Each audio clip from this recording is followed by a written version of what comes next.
Calling all musical beings, all singers, musicians, rappers and tap dancers, calling poets, podcasters and people that make interesting mouth noises. Fans over followers, collaboration over competition, love over hate. Tell a friend, tell your mama and tell your cousins too. SongLab Live is back, baby.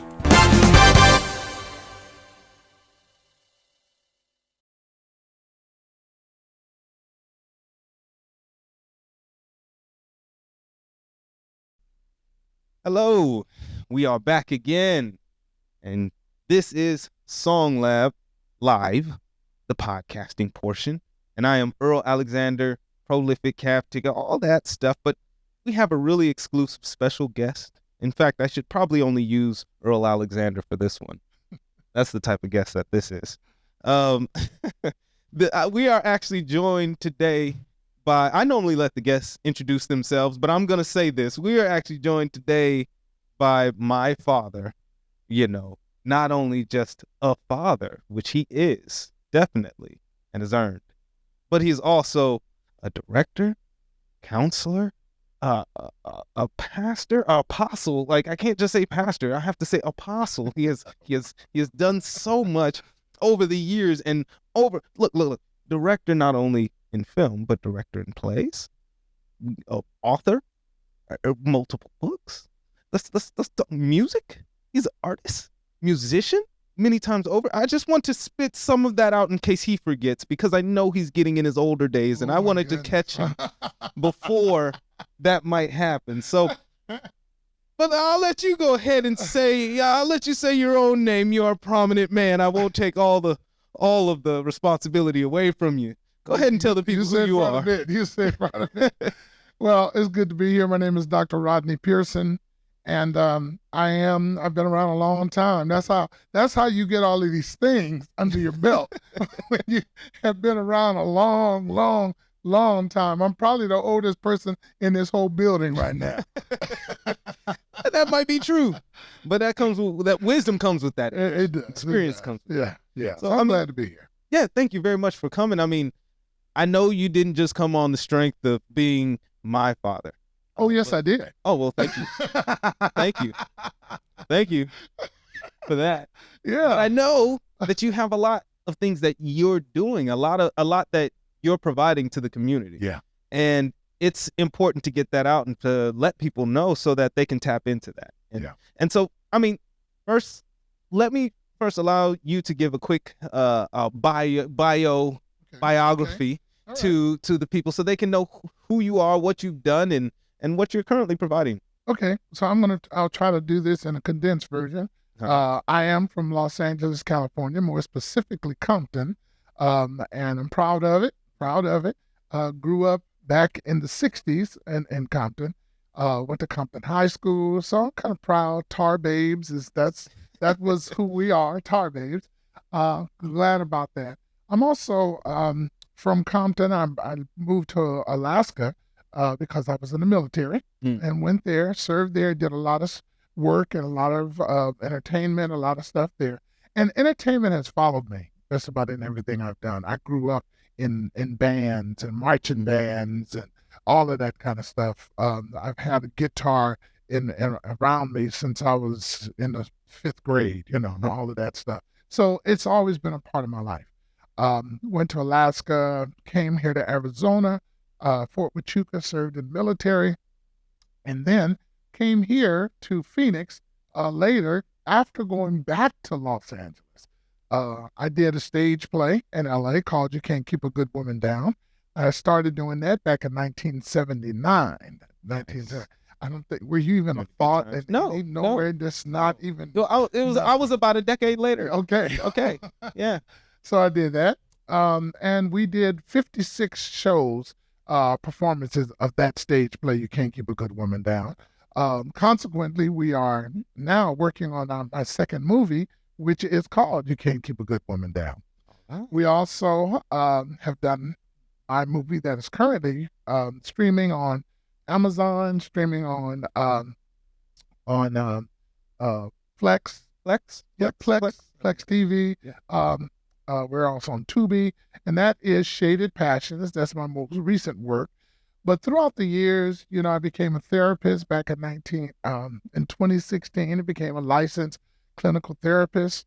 I've been pastoring for 45 years, but I've always been creative. I've always had different perspectives, try to have an open mind so that we can reach more people instead of just kind of just being very locked into a very narrow place.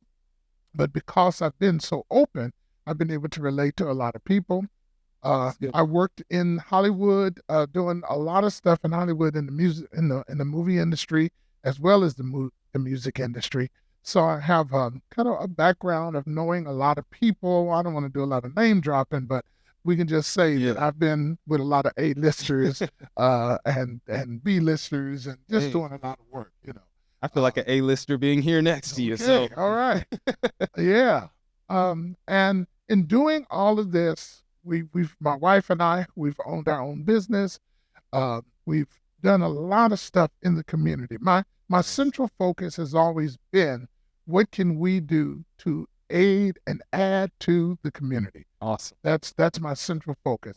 And when I know what I feel like God has placed me on this planet to do, which is add to it, aid it, do the things that are going to help people to accomplish what they need to accomplish, pull people in who may not feel that they even have the the talent or the qualifications, but pull them in and give them a chance and work with them. And as you know, we've got your song on the movie, and things like that. Bringing in my grandson, your son, bringing him in the movie, and things like that. So it's all about, what can we do to make this community a better community? And when I say community, am I talking about the Black community? Primarily, yes, I'm talking about the Black community. But it does not exclude other people in the community. So primarily, we're talking about Black people, their issues. I'm working on a PhD right now, which deals with Black marriages and how do we make those marriages better. Things that we can do to help the community. That's my life. That's what it's been. As long as I can remember. Now, I want to remind the people, he said that was the condensed version. Yes. All right. Because he does a lot. Like, really, he does a lot. And he goes nonstop, and it's 24/7. I've seen it. But it's really just in his blood. It's naturally how he works. So that's cool. And I get to glean from that in a personal view, and I get a inside perspective, which is great. But tell me, how has it been? You said you've done this last project. Right. You did this last movie, Shaded Passions. So you just directed that. What all did you do with that film? So I was the director, the writer, the producer. I also did a lot of the editing, an awful lot of the editing. I'm doing most of the marketing, probably 85 to 90% of the marketing. So it's just been my baby. It's my first movie. So I'm taking my entrepreneurial skills after marketing for my stage plays and marketing for the books. I've written 12 books as well, marketing for those, doing all of that stuff. So I brought all of those skills together now and focusing on the film industry. So it's been quite a journey pulling those things together and making them work. And I'm an advocate for racial equality as well. So I'm out there, putting posts up and all of that kind of stuff that help people be able to see how important it is for us as a people to prosper and to know what are the things that have been attributing to our downfall. As a people. We're on the rise. We're doing great, but there have been some significant things that are worth noting that have been that we have to say we got to do better at. Yeah. And so that's part of what I've done is to try to aid and add to that. Yeah, and I think that Shaded Passions as a movie definitely adds to the conversation of acceptance and of understanding that needs to happen. It definitely is, and for people who have seen the movie, they understand exactly what I'm speaking about. But also, doing that and going through that project, what through that has kind of shaped you? I mean, you said that was your baby. Yeah. And though you were molding it, I bet it molded you. Well, Shaded Passions is all about it's a loosely based, it's a story that is loosely based on my life. Mhm. I retired a few years back from the pastorate to go full time into a clinical therapy, and as a therapist, my first job was sexual offenders, giving treatment to sexual offenders, something I totally did not expect. But I went in there and I learned so much. I learned that there were people who were sexual offenders because they urinated in an alley someplace. I learned that there were people who did some small something and it completely ruined their lives, So I became, my dream was to help make people aware that these things take place. I don't want to see a young man's life ruined just because he walked in on maybe his daughter. He's got a daughter that's 20 years old or something like that, and he walks in on his daughter, and the daughter is not dressed properly or whatever. And because she's not dressed properly, now he's in jail because of some way that it was misconstrued what he was doing. These are the kinds of things. Sexual offenders who are truly sexual offenders need to go to jail. There's no question about it. They need to serve as long as they should serve. But there are too many people who are being accused of sexual offense who actually didn't do any more than put a child on their lap. Now, you understand that this topic is definitely a hot one for a lot of people because it involves sensitive things like, first people go towards children and then people think of, their own sexual situation and then maybe their own perversions in the mind that they may have had. So it creates a lot of disgust in people. So what made you willing to, put out a story that could trigger those things, Well, I found that there were so many people who were ignorant, who were the perpetrators. They were ignorant. They didn't know that they can go to jail for 10 years and 15 years for doing some of these things. And 80% of women have been in some way sexually abused because I'm an advocate. My company, which is Brothers United Against Domestic Violence, what we try to do is prevent this from happening by teaching. So what I saw were people I was giving treatment to, and these people who I was giving treatment to, they said, well, I did this and I did that. I was on the internet, and on the internet, I was trying to find some sex and located a company or located some website and met up with somebody. And sometimes the person lied, sometimes the person didn't lie.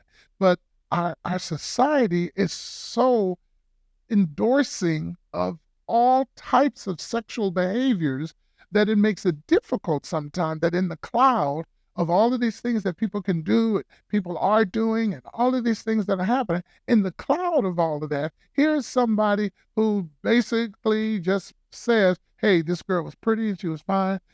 I didn't even know she was 16. I didn't even know she was 17 and a half, whatever. And so I want to try to help young men to know, you need to make sure that you understand that this person, because of what they say, it doesn't give you permission to lay, all right? Yeah. Just because they are saying this, that, and the other.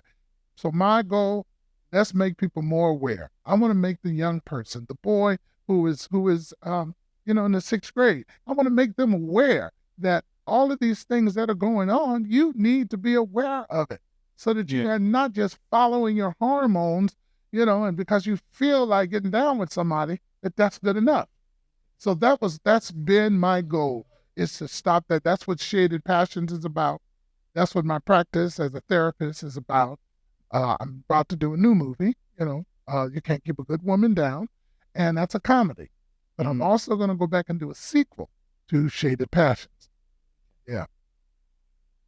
Well, so I'm catching from that there's two threads. It seems that the Brothers United Against Domestic Violence is focused on preventing domestic violent things and bringing a highlight to things, I guess, inappropriate actions in the home, behaviors in the home, and outside the home, because it's not just in the home. Some of those things that happening with people who are babysitters, some of those things that happen at churches, preachers, it's all over the place. Yeah, it's not just in the home.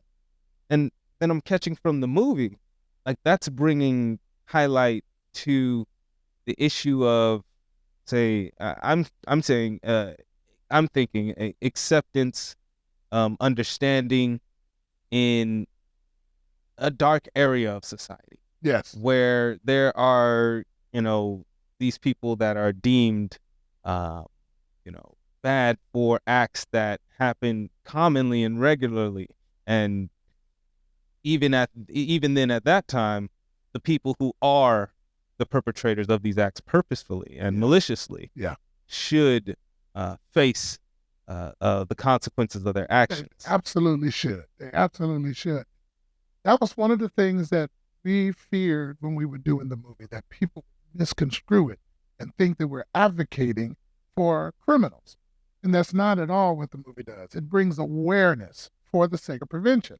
That when a person sees, there's a scene in the movie, for instance, where a guy goes to prison because he is making love to his own wife in his own home, but he didn't close the curtains. And so some kids videotape it, and he goes to prison. We want to let people know that's against the law. Just so that they'll be aware of it. Too many people are doing the wrong thing. If you make love to your woman in the car, in public, you can go to jail.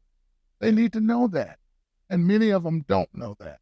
But they thought that we were, advocating for the criminal. No, we're educating the non-criminal. That's what we're trying to do. Help them to see it before they ever get there. Yeah. Basically, be more sensitive to the situations that can end you up in legal trouble just for pretty much, our differences in genders and the situations that come about because of that. Because we coexist. You got to take it seriously. Yeah. You got to take it seriously. And if you don't take it seriously, what my issue is that you may get caught up in something which not only ruins your life, but it could ruin the life of the generation that follow in your path, your family path. So we already have a lot of that to deal with anyhow. Just by being Black or people of color. But because you add that element to it, it just gets worse. And hormones are hormones. It's real that we get sexually aroused. We start developing an urgency, and because we want to be involved sexually, which is normal. Sexual involvement is normal.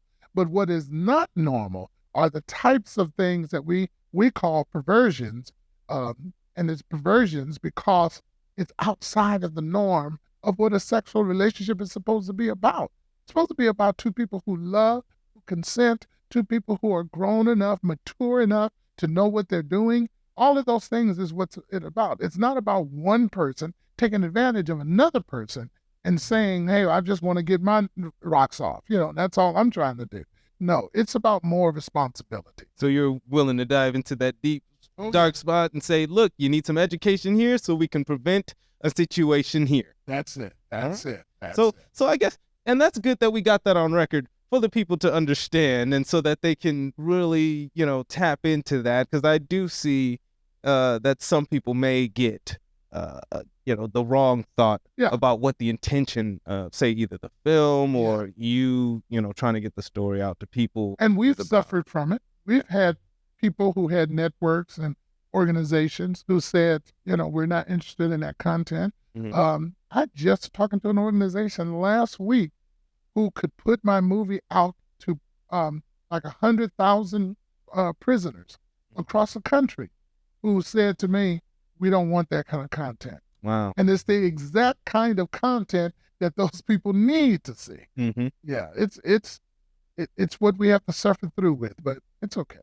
Well, and that's what it is. That it really is about bringing to light some of the issues that people have to deal with in order for them to heal. Right. And so that's great on that. But you also said you're working on something new. Yeah, we're working on. I'm working on a couple things new. As you said, it's always something new. Yeah. So I'm working on a comedy called "You Can't Keep a Good Woman Down." That's a comedy where we're using local talent, and we're still using the stars of my last movie, Rory Darvel and Tiffany Binion-Mangum. So we're using those people, and this is a program. What we're looking at is an episodic. Looking at that's going to be a series. And it's a comedy about a woman who is basically in the ghetto trying to run her business, but in trying to run her business, she runs across a person who wants her business. So, but she's undercover, and she is that proverbial, I guess the best way to put it is she's pretty scantless, okay? And she wants the business. So she's willing to do whatever to stuff. Yep. And she's trying to befriend the owner to try to get beneath her to rip her off. Basically. Frenemies. Yes, frenemies, right. So that's that project. Also working on a project for a channel, our own film and entertainment channel. We're putting that together right now so that can be on Roku. We're looking at that. Awesome. Yeah. We're actually looking at a film festival ourselves, to own a film festival here in Phoenix, Arizona. On our side, the west side. So we got those things going on, and it's ironic that you would ask me that, because I'm constantly asking myself how to balance all of this stuff. How do you balance? On top of all of this, I have a wife that I want to stay married to. Okay, so I have to make time for her. That's a business. That's a business by itself, right? I agree. Your mother, my wife. Then we have grandkids. We have everybody who is trying to make sure that we can provide for us. So it's a big job being me. Yeah, and I thank you for it. Thank you for being you. And it's awesome that you're able to get your messages out, be creative. You're also you have a lot of work that you do. I'm not calling it charitable. I'm saying it's conviction wise. Yeah. So give people a little bit of understanding of what you do in the community and why you're so convicted to affect change like you do in Buckeye. Well, growing up in Compton, I knew a lot of people. They were my friends in school, and they're dead today because of drugs, because of gangs. And Compton was a place that capitalized on the poverty and the mentality of the people who lived there. So we had more cigarette signs and billboards all over the place, more billboards and advertisements for alcohol and all of these other things. It was all over the community. And here our community, of course, high rates of people who are dying from lung cancer. High rates. High rates of people who are dying because of automobile accident, drunk driving, cirrhosis of the liver, all kinds of diseases and issues that are associated with all of these things. So for me, I felt I cannot just sit by and watch people who are dying, and I know they're dying, and just sit back and pretend like it doesn't exist. Yeah. So and here's the other side. As a minister, I never felt comfortable with the idea that we just stay within the four walls of preaching, of praying, of singing, and that's all we do.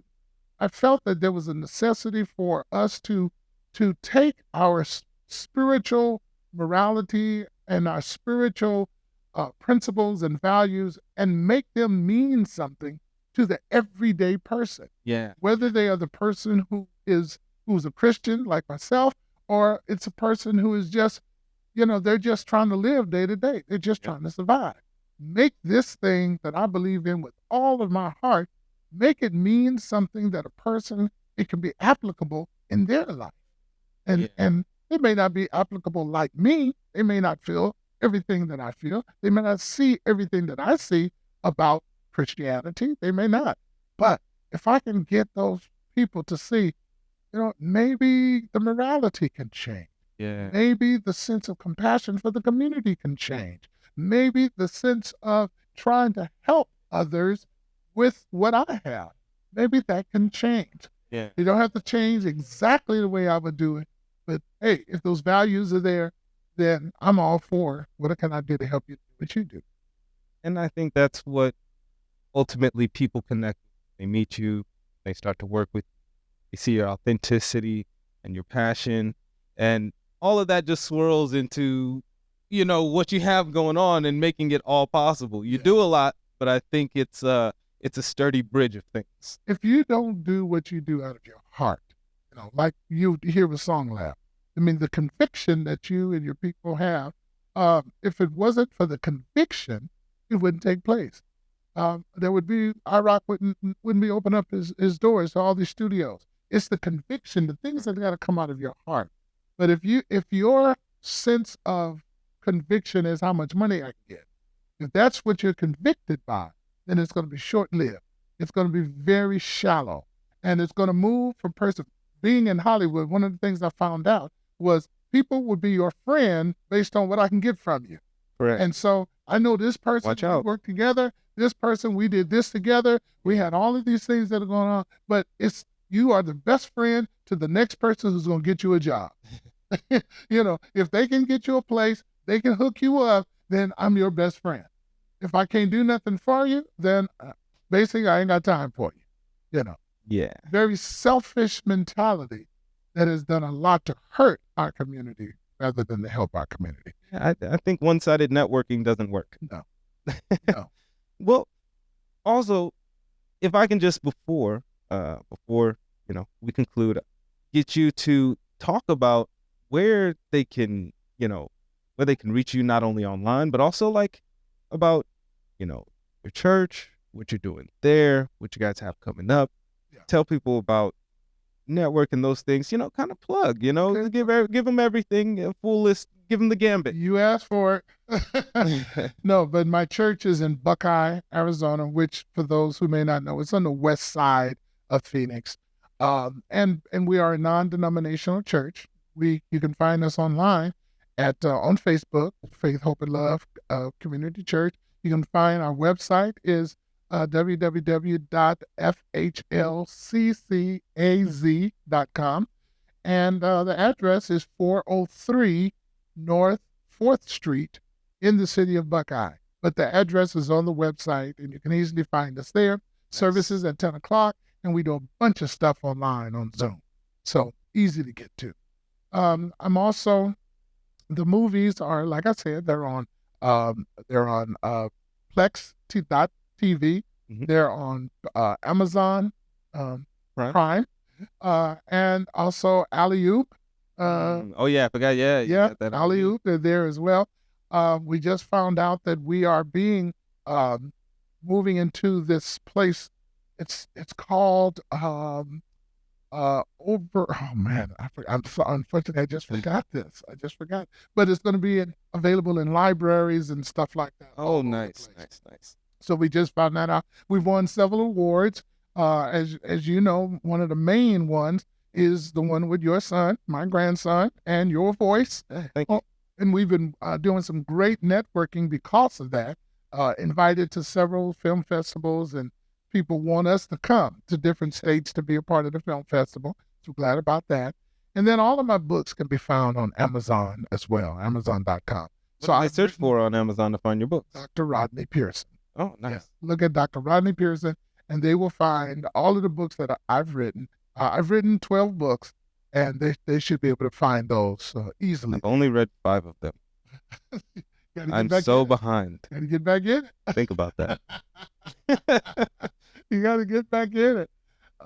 But yeah, that's what I'm doing now. Hopefully I'll be finished I'm working on this 3rd doctorate, which will be hopefully done in the next year. I'll finish with that. It's a PhD in psychology, with performance psychology. Nice. And hey, I think that kind of wraps up. Sums it all up. People pretty can much. get me on Facebook or IG. Facebook, look up Dr. Dr. Rodney Pearson. Same thing with IG. I don't have all of those other ones, YouTube, and I think I got some YouTube out there, but Well, this will be on YouTube. Yeah. You got some now. All right. Well, thank you very much for showing up. Thank you very much for coming and giving the people a view into not only what you do, but pretty much why you do it. Can I say one more Yeah. thing about independent artists? Go ahead. Yeah, please do. You guys support independent artists. That's why you're here. But people don't always realize, I think, the importance of supporting the independent artist who does not have the marketing machine behind them. You who are listening to this, what camera can I talk to? You can talk to that one.